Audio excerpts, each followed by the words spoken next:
Hello, Packers fans. Welcome into PackersNews.com. I'm Kassidy Hill, joined by Pete Dougherty here at Lambeau Field, where Pete, the fans left a little bit happier today. Packers pick up their fourth win of the season, a 23-20 win over the Los Angeles Chargers. And listen, I don't want to make too big of a deal about it. I'm not going to say I told you so, but I was the only one on our staff that picked the Packers to win this game. So go ahead and give me my flowers real quick. That was prescient of you.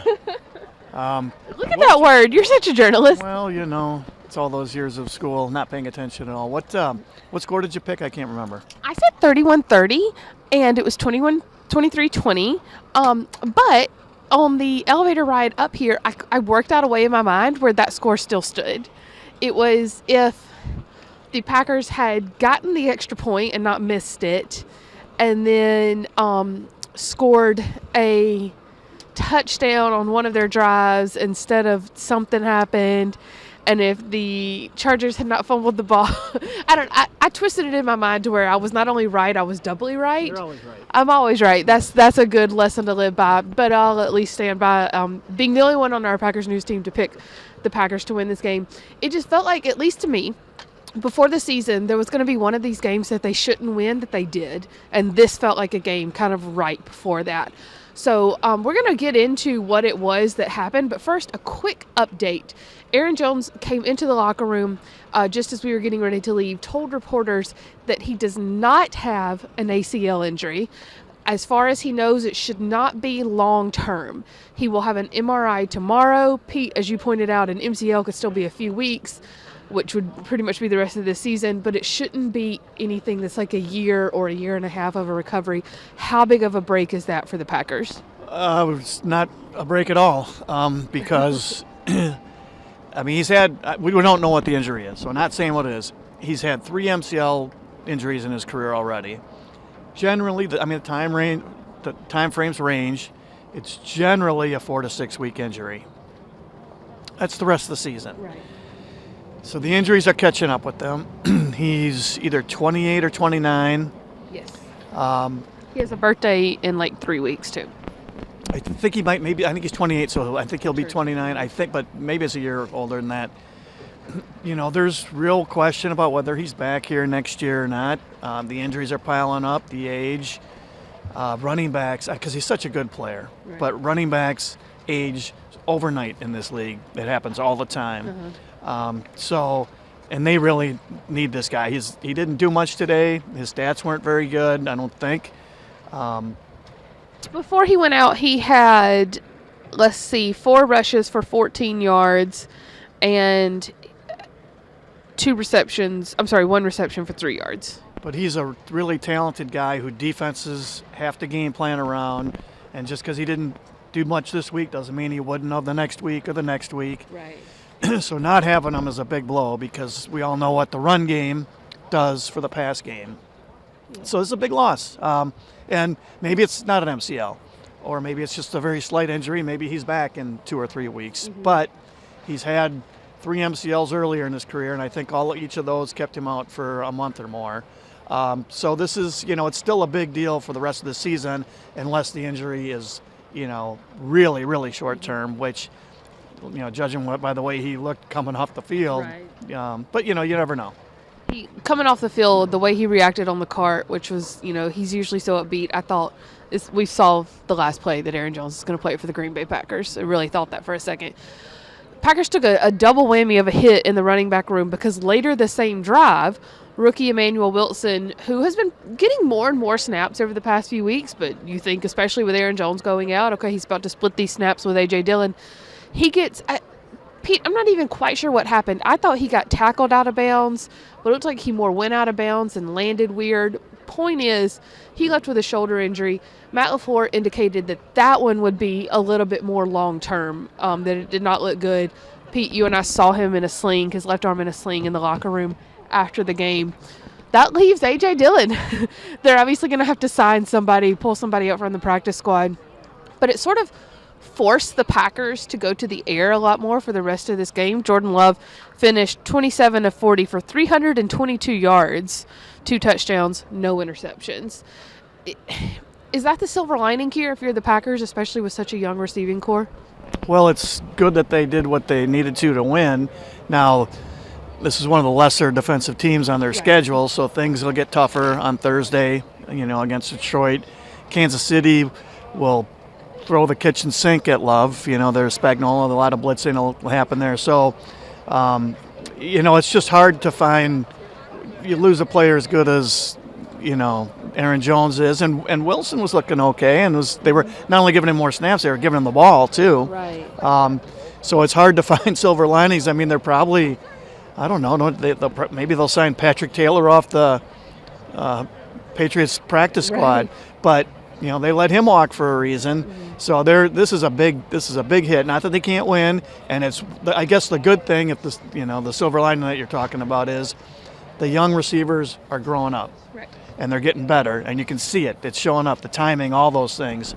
The chemistry is getting better. So they're better equipped to handle this now than they were 5 weeks ago. Mm-hmm. Let's talk about Jaden Reed specifically for a second. I'm sorry, I was looking at his rushing attempts. I was like, only 3 touches? That's wrong. He had 4 catches for 46 yards plus 3 rushes for 46 yards. He's someone that they've always been able to use a little bit as a decoy in the run game, but especially when Aaron Jones went out, used him on some jet sweeps, some end arounds. That's what the 32-yard touchdown was. Can Jaden Reed specifically be the spark this receiving core needs? Yeah, he's kind of they don't have a go-to receiver. They should be just throwing to whoever's open. But he looks like he's kind of maybe their best one right now, and I wonder if it's going to be a guy there on 3rd and 8. Does Matt LaFleur scheme it up so that he's the first read on a call? He's not. Greg Jennings was maybe the best rookie receiver that I've seen since covering in '93. Just a guy who was ready to play right off the bat. His numbers don't leap off the page. I think he only caught 50-some balls that first year, but he was NFL ready. And Jaden Reed's a little bit like that, not quite to the degree Jennings was, but he's kind of the closest thing to their go-to guy right now. We were picking on him afterwards. I was doing an interview with Romeo Dobbs, and he turned and started picking on Reed. And he was like, look at this outfit he's got on. It's probably $3,000. His leather pants, his custom sweater. That's what you can do when you're making plays like they did today. The guy that had to get on the ball all day, though, was Jordan Love. Arguably, Pete, is it superfluous to say that this was Jordan Love's best game of this season? Probably not. I thought he had some really good throws last week, too. But, man, he dropped a couple really, like those touchdown passes were both really good throws. He had that throw moving to his left and throwing back across his body into Wicks, I think it was, over the middle. He's played really well. Of course, he's got his missed throws. I mean, they would have had a touchdown to Musgrave down the sideline, that little leak out play, and he just overshot it by a foot. Not even that, but yeah, he looked pretty good today. The Packers, it's every week is just a referendum on this guy. It's a referendum on everybody, but it just seems like it's a referendum on this guy. But he's, the arrow's pointing in the right direction, and there's still a lot of games to play. I'm really curious to see if this continues, pointing up more than not for the rest of the season. Christian Watson said he's proving us all right. Let's actually hear from a couple other guys in the locker room on how they thought their quarterback did today. Jordan played a great game today. I know he wants to keep building off of this, and I just feel like as a team we played a complete game. It was complimentary football. Defense was able to play their part based off the drive start average that the opposing offense had, and offensively we were put in some really good spots where we was able to have a couple good drives, throughout this game. But I just feel like all around we played a really great game.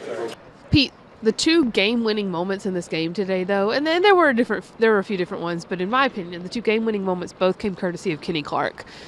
Chargers were down here in the red zone, came into this game as one of the best red zone teams in the league. Down in the red zone, handoff to Austin Eckler, one of the best running backs in the league, and he slips. As soon as he does, Kenny Clark said he knew that he had it. They'd been working all week on creating more fumbles and punch-outs, and he went for it, created a fumble. Rashawn Gary got the ball back.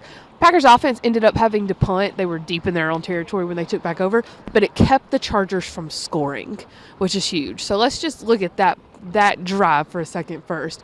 Is that the sort of play this defense has been looking for? Yeah, they're any kind of turnover. They haven't been getting a lot of them.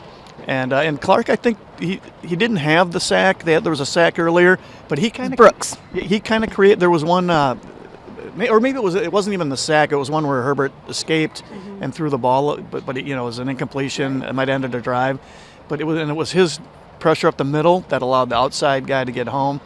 So yeah, those are really big. I still think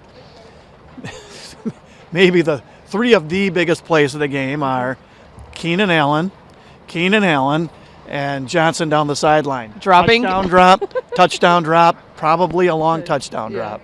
I mean, those are huge. The first two ended up being field goals instead of touchdowns, so there's 8 points. And that's probably 7 on the other one, if nothing else. They're in position to kick a game-tying field goal at worst and send this thing into overtime. Anthony Johnson Jr. starting at safety, he told me after the game, he said when those happen, you just kind of go, whew, okay, caught a break. Let's make sure we make up for it on the next play. And I guess that's kind of what you got to do in this league. Yeah, and Keenan Allen, wow. That's one of the all best guys to drop them. One of the best receivers in the league, and not just one, but two. It was just stunning. Keenan Allen, so Keyshawn Nixon told us after the game that Keenan Allen was talking to him after the game and told him that on both of his drops, the sun was in his eyes. And Keyshawn said, well, I guess Lambeau worked in our favor today. Yeah, and the sun was in my eyes. That's like an 8-year-old excuse. But we're right now at the south end of the stadium, right, and the sun is really hard down at that end, and both of those were at that end. I don't doubt for a second that was a factor. I mean, because they both hit him. The first one at the goal line, right in the chest. Yeah. So I don't doubt that was actually a factor. Yeah. Let's actually hear from some of the guys in the locker room on what they thought worked today versus Justin Herbert in this offense. I want to say the rush and the coverage kind of worked, but there was plenty of times where he escaped that. He's a tremendously athlete, I would say. Everybody don't really give him the credit, but kind of sneak up on you with his athleticism and everything like that. But it was the rush and the coverage that combined, but he made some plays as well, a ton of plays, so hats off to him.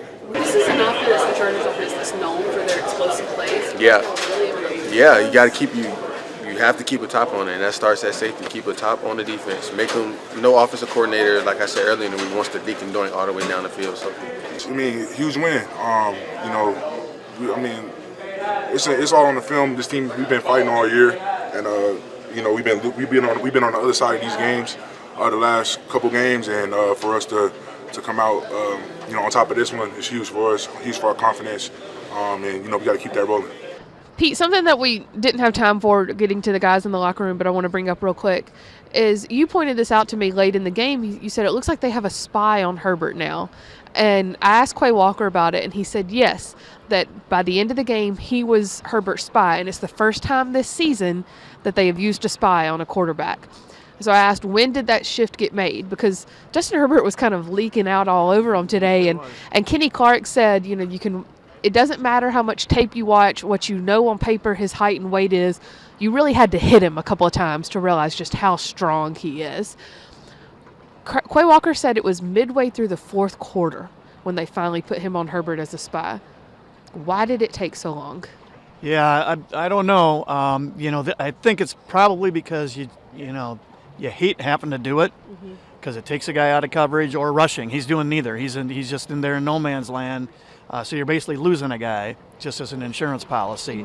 And you're arguably one of your best defenders, too. So, I'm sure coaches are really reluctant to do it unless they had to. But, yeah, probably could have gone to it earlier because he made as many plays, maybe more plays with his legs than he did throwing the ball today. Right.